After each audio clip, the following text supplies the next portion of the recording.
Mr. Tettey Mensah, you are the famous king of highlife. When did you start this musical profession, and for how long have you been in it? Can you also tell us why you are given this title of king of highlife? Yes, I started my music right from 1932 when I was going to school, and I continued playing the flute.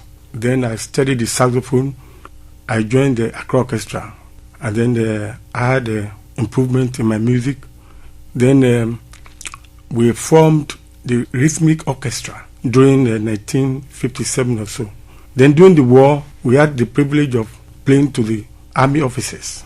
So I made much improvement in my standard of music. And it happened that the band originally was for swing, but I found that it would be necessary to pay more attention to my native music. And highlife actually is indigenous among the Ghanaians. We can pick it from the streets when children are playing, or from the fisher folks, or from the soldiers. So I found that it would be necessary to build up this music and introduce it to the dancing fans. So when I made my first recording with Deccan right in 1951 in Kebubaya, All For You, etc., it gave an impact to listeners, especially in Nigeria. And so the story started. Would you like to sing that All For You for us? Let's hear.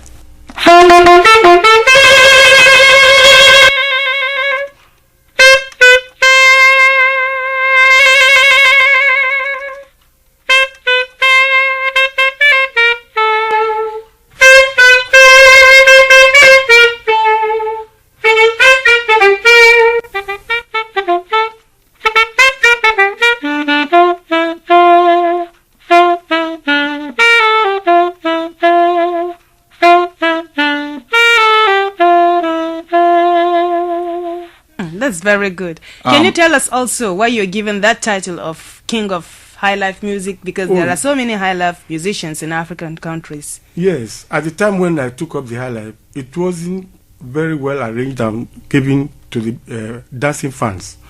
But my music was well harmonized and straightforward and simple. And so that was what actually gave an impact to my music. And they started straight away to call me King of Highlife.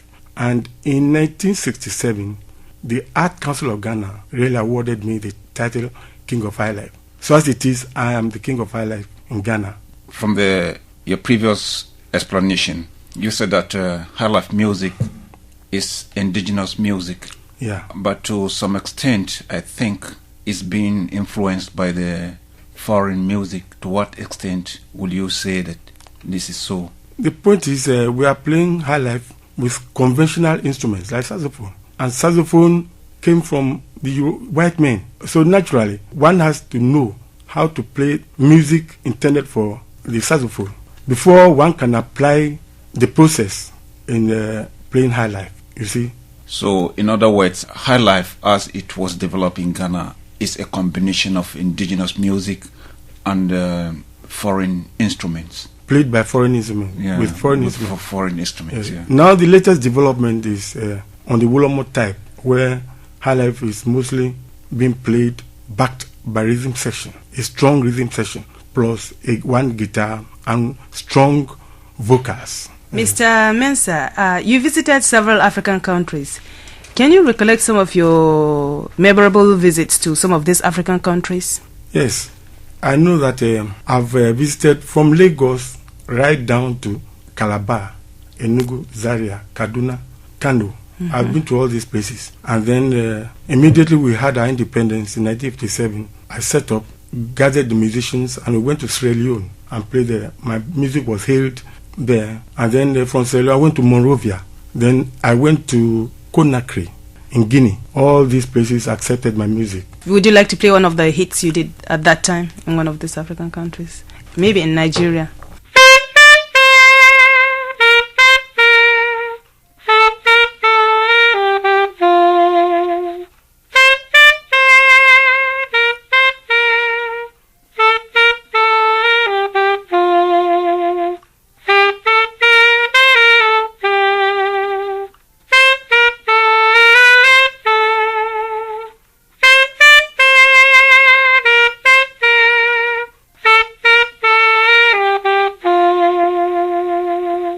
You just sang. I mean, when you went to Kano, Zaria, and Kaduna, how were you received by the people in Nigeria? I was received very well, and some of the songs even I had to play it more than 10 times because they liked it, they loved it. During those visits to Nigeria, I can remember you had some rivalry with some of the musicians in Nigeria. They felt that you dominated the field. Yes, I think I can enlighten you on that. Usually, during those days, when you are a foreigner and you enter Nigeria, you are even selling, you are not very well patronized. But it happened that when I visited Nigeria, my music was so much patronized that it set other musicians out of job. So all of them gathered together, and because of me, they formed the Musicians Union in Nigeria just to stop me from coming to Nigeria to take their bread. It was Bobby Benson who spoke highly against it and urged the musicians not to do that. But it is strange that in 1976, when I visited Nigeria, in spite of this rivalry, I was very well acclaimed by musicians themselves. What is the current standing of highlife music, and what do you foresee as to its development in future? I play highlife the way I feel to play, but truly there are other bands who have extemporized on highlife and could play it in a different way. In fact, I like it. It is a development, but that is mainly for musicians because they apply high standard of musical efficiency in playing the highlife in a bebop style or in a jazz style, but that is also good. Apart from those rivalries I spoke of, which you encountered in Nigeria, you have some difficulties with your counterparts in Ghana. I remember that most of the bands, music bands or highlife music bands in Ghana sprang from your group, Tettey Mensah and his group. Yes. It is true. Most of the bands in Ghana, one way or the other, have come from me. Some people talk of the Black Beats, but Jerry Hansen and Ken Bruce Sakakwe, directly or indirectly, came from me. They had their tuition from me, and they couldn't be absorbed in Temple's band, so they formed the Black Beats. Now from the Black Beats, Ramblers. The same thing with Tommy Gripman, who formed the Red Spots. And bands are being formed by the army units. Everyone you will ask, directly or indirectly, has come from the Temple's band. So that is the position. Most of the bands have sprung up from me. Can you tell us why Ghana is generally described as the home of highlife? What is your own view? Yes, because of the prominence I gave to my play of the highlife. And the tunes, most of the tunes had come from Ghana, and they liked it. So that is why they say that highlife has sprung from Ghana. But really, or at the present moment, Nigeria is so keen in playing highlife that some of the Americans think highlife has sprung from Nigeria, but not so.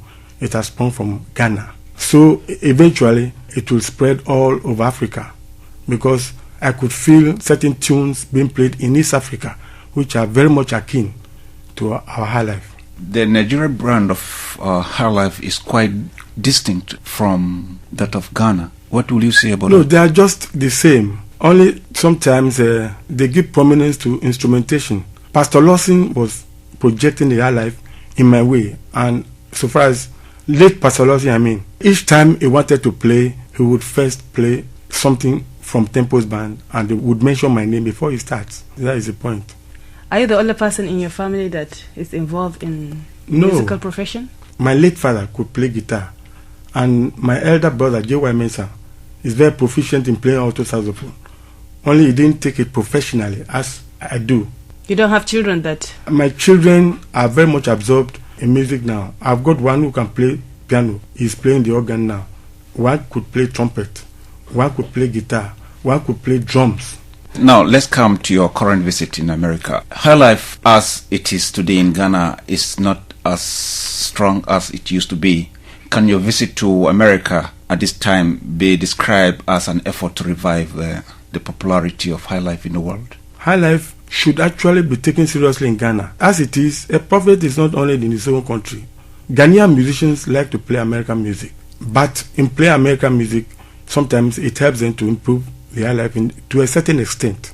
One development taking place in Ghana music today is that you see the well-known Ghanaian bands and musicians traveling to foreign countries, residing permanently in those countries, forming group with other countries.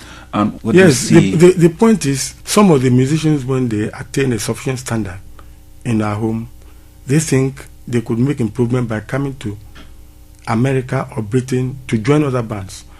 But when they come, they become very much disappointed because the bands here are so tight, they cannot fit into any band here. Either the standard is not correct. So eventually have to form themselves into groups and play among themselves. That is what I've seen in America now. Coming back to your visit to America, can you tell us actually what is the main reason why you visited America? Is it because of your own professional purpose, you were invited by a certain group of people, or you just came on holiday? Yes, thank you. When you do good, good will follow you. One of my bandsmen, Tommy Slider, he invited me to come and spend just 2 weeks holiday. So I didn't intend even to come and play. But when I arrived, then the request was being put to me to do something. That is why you see me here now. But I should have gone to Ghana long ago. I arrived in New York on the 20th of October. Many Ghanaian musicians who have passed through my band are in New York, and we have come together. We are rehearsing to perform here on the 26th after the Christmas. Then I go. I'll be a guest artist. But really, I didn't come for business. In view of what I would call the brain drain of the Ghanaian musician to other countries, there is a danger that highlife music will die in Ghana. What is being done to preserve it, or what do you think should be done to preserve it? In fact, the musicians have been going, but the young ones have taken the music seriously. And the form in which it is taken is more cultural groups are springing up, playing nothing but highlife. Especially in Accra, you could count not less than 40 bands, including the Woollermen and so forth, who are just playing nothing but highlife. It will be improved. Can you sing one of your famous songs again?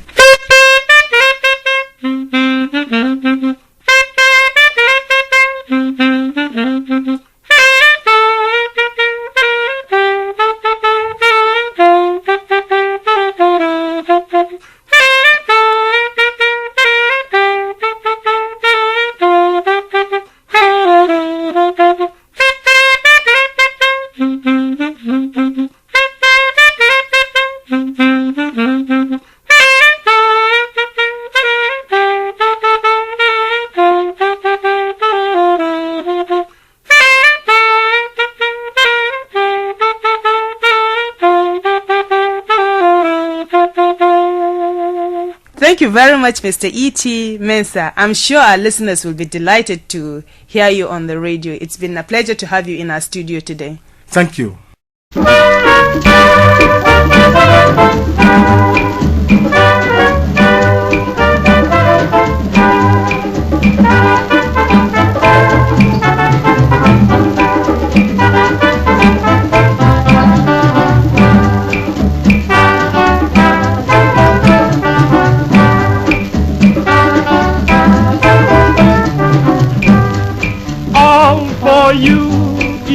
All for you, all for you, Tettey, all for you.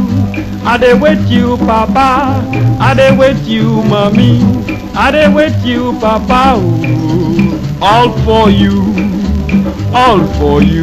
Tettey, all for you, Tettey, all for you, Tettey, all for you.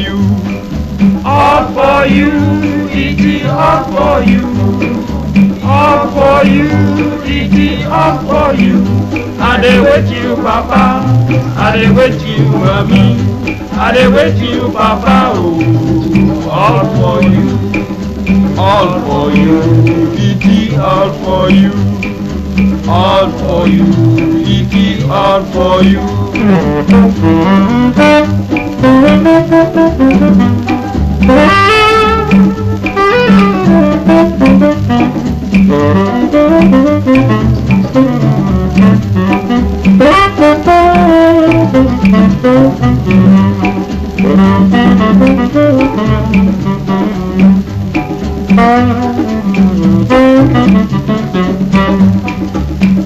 for you, Tettey, all for you, Tettey, all for you. I dey wait you, Papa, I dey wait you, Mommy, I dey wait you, Papa, oh, all for you, it is all for you, it is all for you.